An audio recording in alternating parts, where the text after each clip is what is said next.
mystery of, are there aliens? Are we alone? This is one of those fundamental mysteries that I think is going to bother us until we have systematically explored every planet in our solar system and every world beyond, and either found that life or ruled it out, because we want to know, are we alone?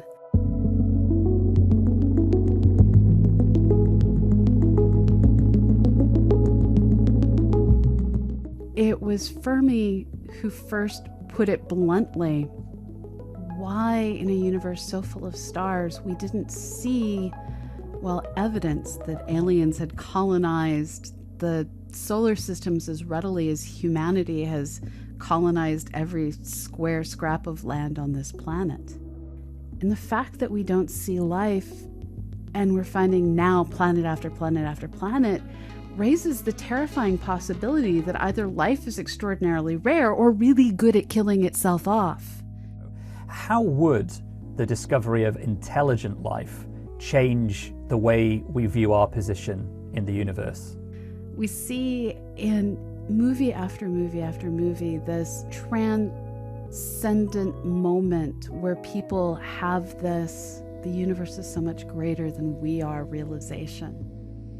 That, of course, is the grand gesture way, because in all likelihood, when we do first detect intelligent life, it's going to be something so far away we can't communicate with it, we can't go visit it, that people are like, meh, that's good. And then they're just going to move on with their day. I mean, already people see the discovery of another planet as just another day.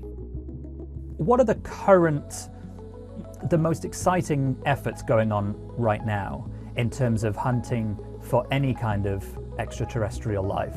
There are teams, recently a group in Japan did models looking at what has our planet looked like in each of its phases of evolution. When the JWST finally is able to launch someday, it may be able to look at alien atmospheres and say, there be things that are like trees. And this world, it looks like it has a bunch of people that pollute the same way we do. This may be the first way we discover intelligence is through the pollution they leave in their atmosphere.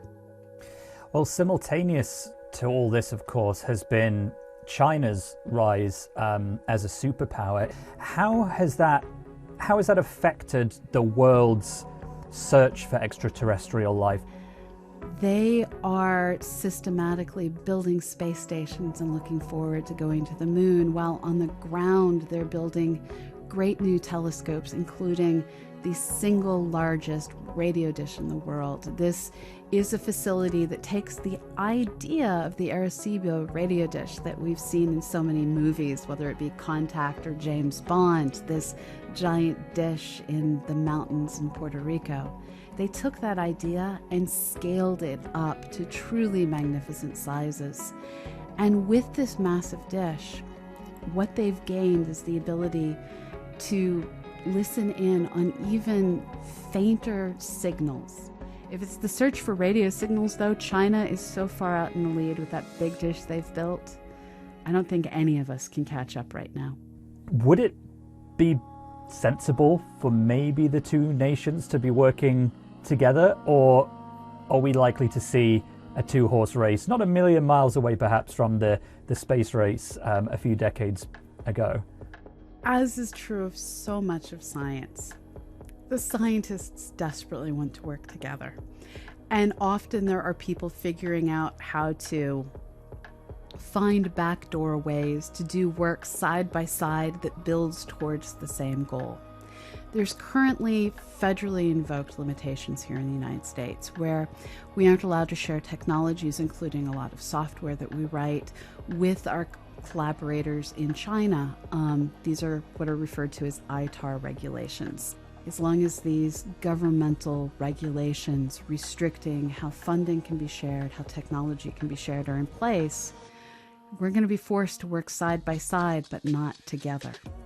Even more broadly than just the search for extraterrestrial life, but if there's one thing that somebody should immediately go and Google or look up on Twitter or search for on a website, what should people know about right now?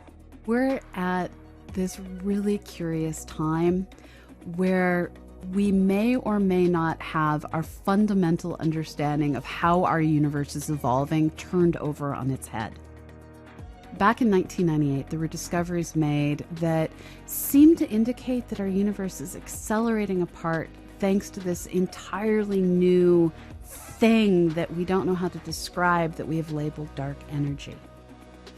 And this piece of research done by multiple teams was based on the single concept that exploding white dwarf stars, the leftover cores of dead stars like our sun, when you put enough mass on them, they all explode the exact same way, having more or less the exact same amount of light being given off, allowing us to use them to measure distances throughout our universe.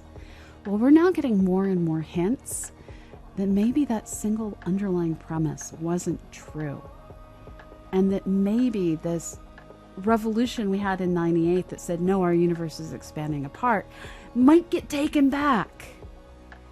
And there's new work hinting that even without that idea that we don't understand how our universe is expanding, it gets worse, because there are hints that maybe different parts of our universe are expanding at different rates. We don't know who is right and who is wrong in this current debate over fundamental questions about how our universe evolves. But I'm betting that we're going to settle these questions in the next 5 years, and it could be even in the next 5 months if we get lucky and the right people get the right telescope time.